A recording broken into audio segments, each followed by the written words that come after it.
farmer doesn't exist because look, all that stuff's growing by itself. Doesn't need a farmer, right? It's not like maybe the farmer planted it. Who knows? And you just weren't there to see it. Rack 'em and stack 'em. All right. So, by the way, you can see now why this is a William of Ockham. And I can see why I use the other picture, okay? I mean, would you want this as your, no. Thank you for the knowledge you provide us. Would it be fair to think that Islam covers Christians or covets? Look, I mean, I would say that it's fair to say that Muhammad, if you go through it, would have broken every one of the 10 commandments. Yeah, I would say that's fair to that. My nose is itching like crazy. It's that time of the year again. But that's a little bit off topic. I really can't really think of that right now. Let me just move on. So, theology versus logic and reason. So, the relationship between theology and logic was a very complex issue for William of Ockham. Now, remember, he was a Catholic theologian, right? So he's not going, well, I'm going to use my own logic to dismiss and deny the existence of God. That's what atheists are doing. So he recognizes the potential for metaphysical and theological assumptions to interfere with logical reasoning. So he tries to clarify their relationship to logic and reason. So now he's trying to take metaphysics and theology. I'm not going to define metaphysics here. My earpiece is sticky now. Thanks, Lloyd. Sorry about that. So he recognizes the potential. Go away, Sergeant Grinch. No speaking for 2 minutes. Mute yourself. Okay, so here... the internet is cutting. I have no idea why. It should not be doing that. That's just YouTube. Okay, so metaphysics and theology are different things to logic and reason. So now he says, now how do we clarify the relationship between these? I'm buffering. I'm sorry about that. Stream is lagging or just me buffering. Sorry about that. Now, Arnold Nathaniel says very accurately, yes, using John Lewis's argument, you can explain boiling water in terms of physics, heat transfer, or you are boiling water to make some tea, which is an accurate explanation. So both are accurate. Yeah, sorry about the lagging. This is what YouTube does to me. Okay, so Ockham believed that theological claims should be subject to logical scrutiny, and that logical principles could be used to evaluate the coherence of theological doctrines. He argued that some theological claims could be known through reason alone, without relying on divine revelation. Now, obviously, there'd been a different way of thinking back then, but he says, look, our faith should be rational. It should be subject to logic and reason and should pass those tests. Okay? He also maintained that there were certain truths that could only be known through faith. But he did maintain there were some truths that could only be known through faith, and that these truths were not subject to logical proof or disproof. Think about it. God is a theological concept, right? So some things are theological. They're not mathematical. So you cannot use mathematical proofs to prove what is theological. They're different ways of knowing. Okay, now, moving on. Hopefully that was clear. Let's go on. Now, I will mention this. Now I'm going to make a little left. Someone mentioned Bertrand Russell earlier, so now we're going to make a bit of a left turn and go completely off track.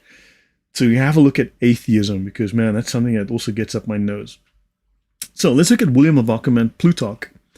According to this guy, this is the book History of Western Philosophy by Bertrand Russell. The man was a raging atheist, hated Christianity.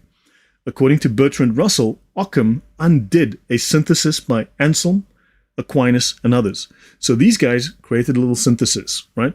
And Ockham supposedly destroyed this. Now remember, I've just said here that Ockham says there are truths that are not subject to logical proof.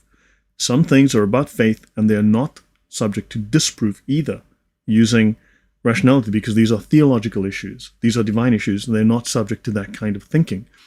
Logic has its place, theology has its place, right?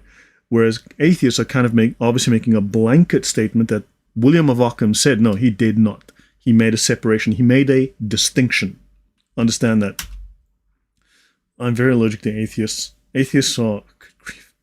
So he believed that logic and theory of knowledge had become dependent on metaphysics and theology. So William of Ockham believed that logic and theory of knowledge had become dependent on metaphysics and theology. The idea was that the priests obviously thought that theology stood supreme, that there was the truth of God, the truths within the Bible, and and that rationality must be subject to that. Now, of course, one can go wrong as well with that, but they said, look, you've got certain. Let's take the Ten Commandments. That whatever we do needs to be subject to those, for argument's sake, right? There needs to be certain morality to things as well. Thank you, Eva, very much. I'm very appreciative of that. Thank you. Atheism gives up your nose. Why nose? Probably. Probably Arnold, yeah. Okay, so now, reason, he said, had become subservient to faith. Now, so he says here that William of Ockham set to work to separate reason and faith, right? He set to work to separate them, to destroy them, to move them apart. From this separation, according to Richard Tarnas, then comes the psychological necessity of a double-truth universe. Reason and faith are now in different realms. So here you've got this idea of, hold on, these rationalists come along and now they're separating reason and faith, whereas from a theological point of view, there is no separation between reason and faith, logic and our theology, because God is logic, right? This is not an issue, but now suddenly you've got these two separate things and now they are in conflict. So as scientific knowledge increased, the gap between faith and reason widened. So now you've got these people that said, look, we are only going down this road, we're blinding ourselves to this stuff because it doesn't exist, and off they go. Russell was one of the fathers of analytic philosophy, which is currently the most popular in philosophy department. However, it is also famously self-contradictory, like all types of skepticism. The guy was a raging atheist, which is incoherent on its own, but we'll get to that another day.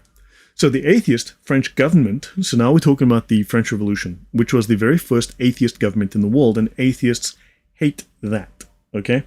When you bring up that this was the first atheist government in the world, and of course they were genocidal and batshit insane, right? Because atheists said that, well, world peace will happen when everyone's an atheist, No, we've tried atheism in government. It's known as communism, and it murdered over 100 million people in 87 years in the 20th century, more than had died in the previous 1900 years. So yeah, that's what atheism in government brings.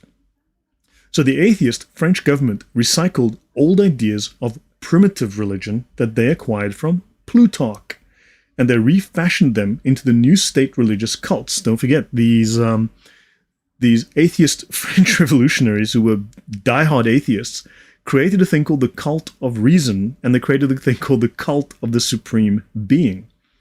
And they were enlightened, they claim, because they were based on nature and reason. Now, you need to understand, how do they define nature and how do they define reason? This is according to their definitions of nature and reason. And I discussed this in my series on atheism. These people were just off the rails, right?